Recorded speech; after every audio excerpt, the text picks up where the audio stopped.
Today I'm going to show you how I made this Rose Engine bowl from start to finish. Stick around.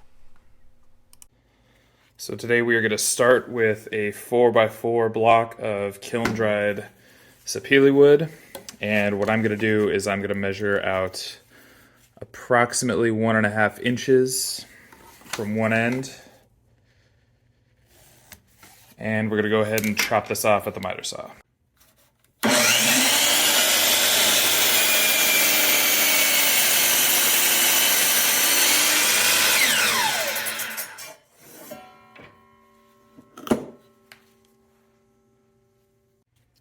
After finding the center, we're going to drill a pilot hole for our woodworm screw using the drill press.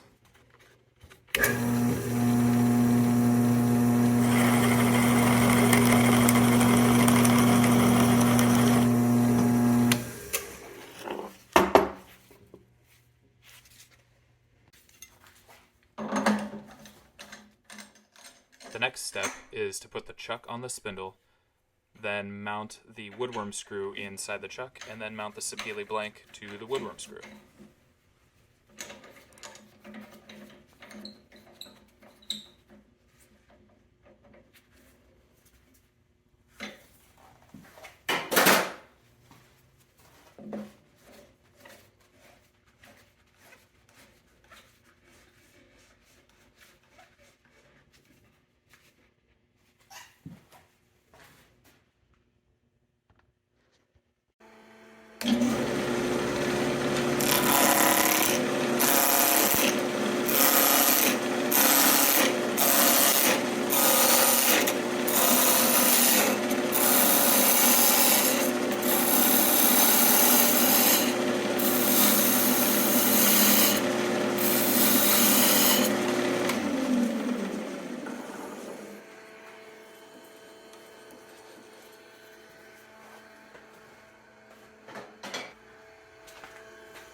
Starting here, I established the dovetail tenon that is going to fit in my chuck jaws later when we remount the blank going the other way.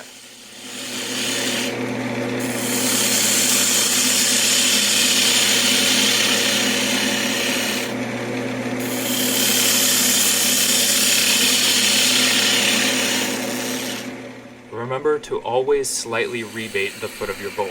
Just in case the wood warps, you'll always have 3 points of contact and it'll sit flat on whatever surface you put it on. Now I'm just doing some slight shaping on the outside of the bowl. Because the bowl is so small, this contouring is not extremely important, as I can always use sandpaper and a scraper later to refine it.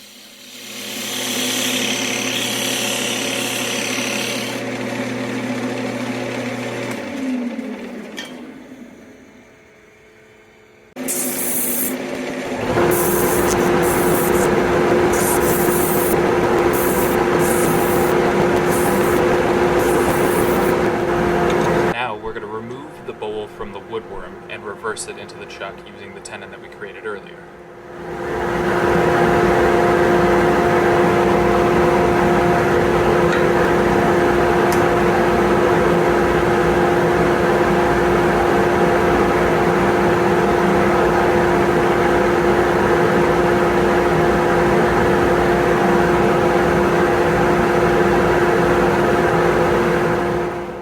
Now for the fun part.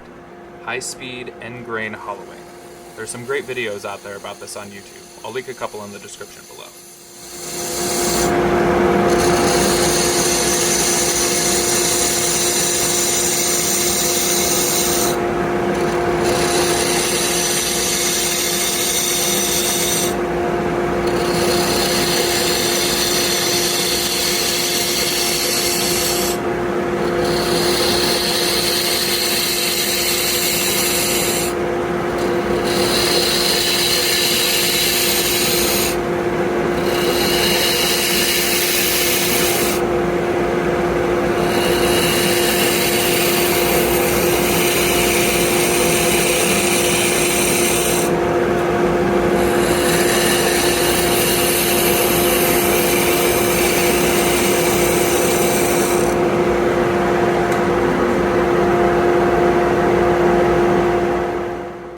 Next, I take a couple of quick passes with the scraper just to refine this bottom surface of the bowl slightly.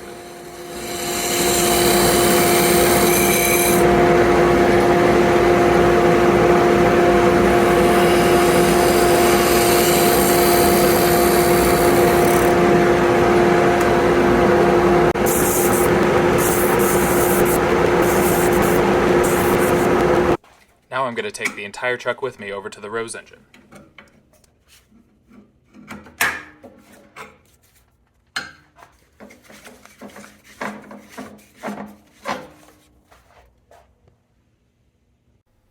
The entire chuck gets mounted on the Rose engine spindle.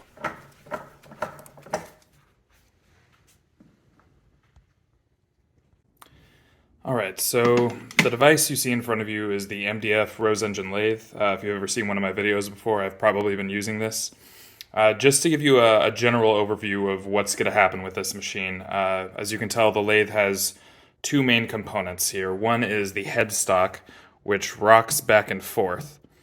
And this rocking motion is determined by the bumps on these rosettes that I have. So as you can see here, I have one that only has 5 sides. I have one that has 30 bumps as well. And I'm going to be combining these to create sort of a unique hybrid pattern. And then you can see the second component of the lathe here. Let me zoom in and bring this a little bit closer to y'all. This is the cutting frame. I got this cutting frame from David Lindau. It is mounted in an AXA tool post, which you can buy on Amazon. It's pretty standard. And the entire assembly is mounted on a cross slide. The top of this table is steel, so it has these little magnets in here, which allows me to move the entire assembly around and then lock it in place when I'm ready to start making my cuts. As you may be able to tell, the entire thing is driven by this series of bands, and let me see if I can scroll up for you guys. So back over here, sort of in this area, is the control system for the cutting frame motor, and this is the actual motor which runs the pulleys which actually turn the cutter. So I'll show you what this looks like. Let me slow down the motor a little bit. So basically once I turn it on, this little flying saucer at the very front starts to turn, and if I get in here nice and close on this, you can see that, let me get it to focus, it has a couple of very small triangular carbide cutters on it. And this is what actually does all of the material removal.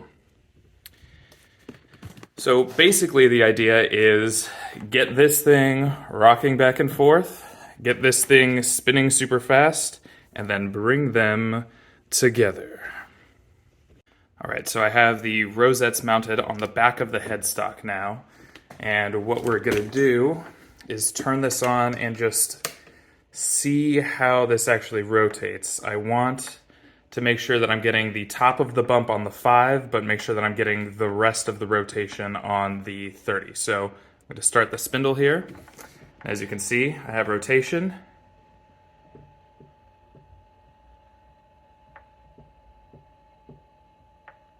And see, those long pauses are the 5 bump rosette taking over. I have a dual pumper on here.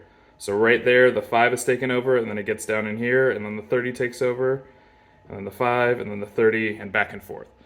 So this should make a pattern that has 5 distinct and deeper cut points, but then around the edges of that has, should be approximately 3 of those bumps per rotation.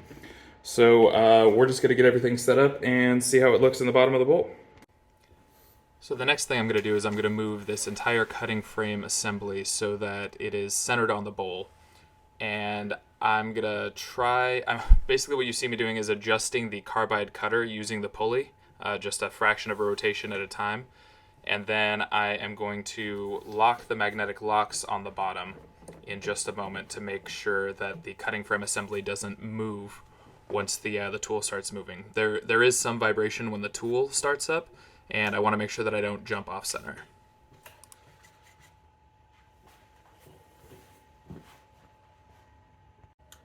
All right, I have you guys about as close as I think, or about as close as I can think I can safely get you. So we're just gonna sort of see how this pattern turns out.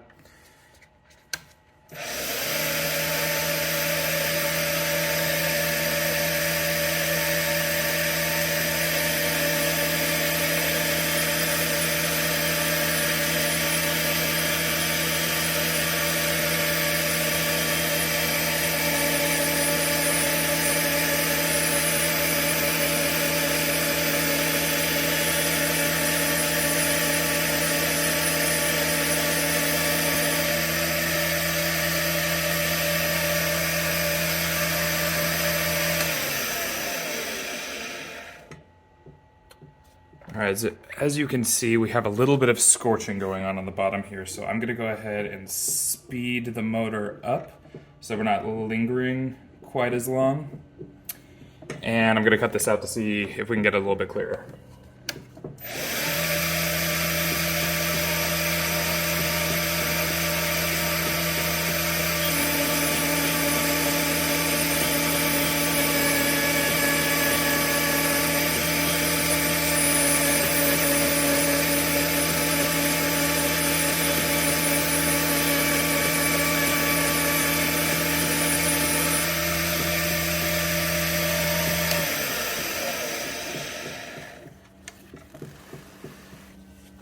All right, I'm gonna slow this rotation down a little bit.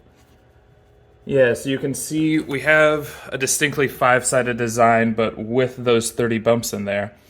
So what I think we're gonna do is just rotate this back and forth. I'm gonna phase it approximately half a lobe so that the points are gonna alternate. So I have this sort of flat spot down here. For the next row out, I want the point, one of these major points, to be appearing right in the middle of this. So I'm going to phase the rosettes a little bit, and then we'll take our second pass, and I'll show you what that looks like. Okay, so just to give you guys some idea of what I'm doing, I want to effectively get the opposite pattern per rotation of the machine. So as you can see here, I previously had my indexing pin in this hole that corresponds to the low point in the 30-point rosette. So what I'm going to do is move it one over so that it corresponds to the high point of the rosette, right? Effectively 1/2 of one lobe. And then for this 5-point rosette, I had it indexed in the first hole again, which was the high point of the rosette. So now I want to come over to the absolute lowest point of the rosette, which will be this point in the middle. So what we're going to do is put that indexing pin right in there, which will bind them together. I'm going to put it back on the headstock, and we're going to make our next row of cuts. Okay, so now that the rosette is phased, let me get rid of this face shield so y'all can hear me. I'm going to line up the cutter with the outside of my previous cut, and then tighten everything down, and then we're going to get the machine rotating again.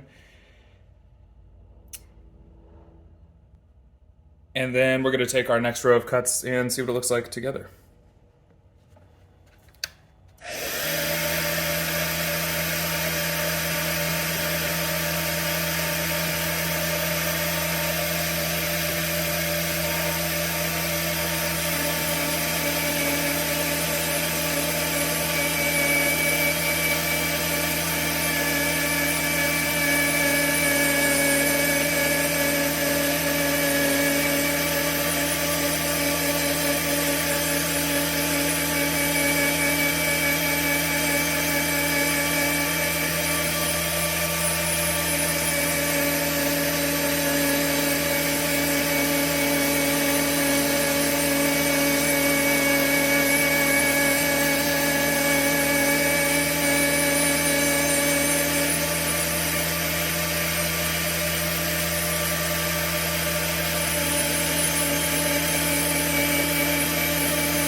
unexpected behavior.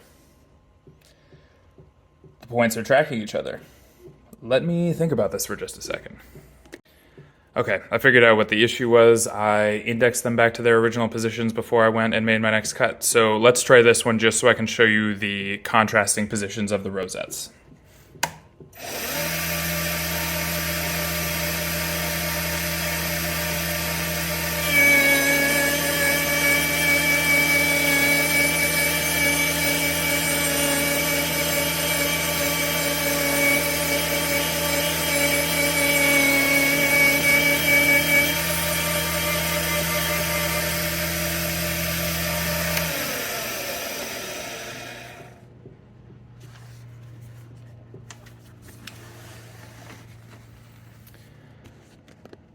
Okay, so as we can see in here, we have these 2 points on the inner 2 rows are lined up, but then it switches so that the point of the inner pattern is near the low point of the outer pattern and vice versa.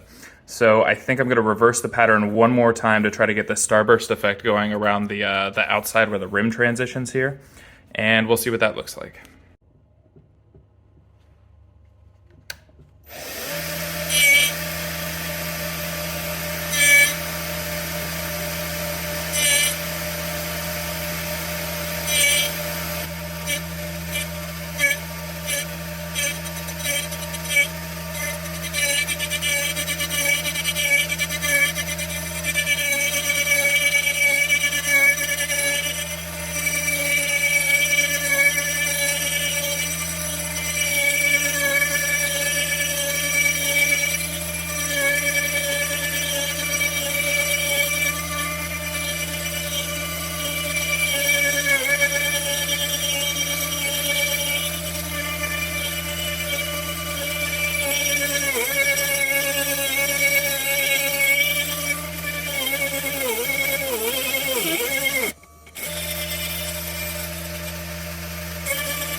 All right, so this is the sunburst pattern that we wound up with. Obviously not exactly what I had anticipated because of that wrong row of cuts, but overall I think it's interesting. I think next time I'm going to show you guys the dragon scale pattern that I like to do, just using the D30 rosette. So I'm going to take this over to the bench and get it finished up and take some final shots that I can use for the thumbnail of this video to get you all to click on it. Alright gang, well this is the bowl with 1 coat of linseed oil on it, and I think that pattern is starting to really pop. If you enjoyed this video, please like and subscribe, and be sure to leave a comment on what else I can show you about this pretty cool machine that you would like to know. I would love to help anybody get involved. A great place to start is also to join the Society of Ornamental Turners, or Ornamental Turners International. I recommend the latter. I also work there, so full disclosure there. But I think it's worthwhile because you can get in touch with experts who can help you figure out what you're doing and where to start. I'm going to turn this back around so we don't have to look at the back the entire time. But yeah, any questions you guys have about how to get started in this art form, or just what you're doing, what equipment to buy, what equipment you can skip, I think that saving that early money is a big piece of getting into all of this. All that being said, I hope that you all had enjoyable holidays and got some time to rest and relax with family or without family, whichever one feels better to you. And I'll see you guys on the next one.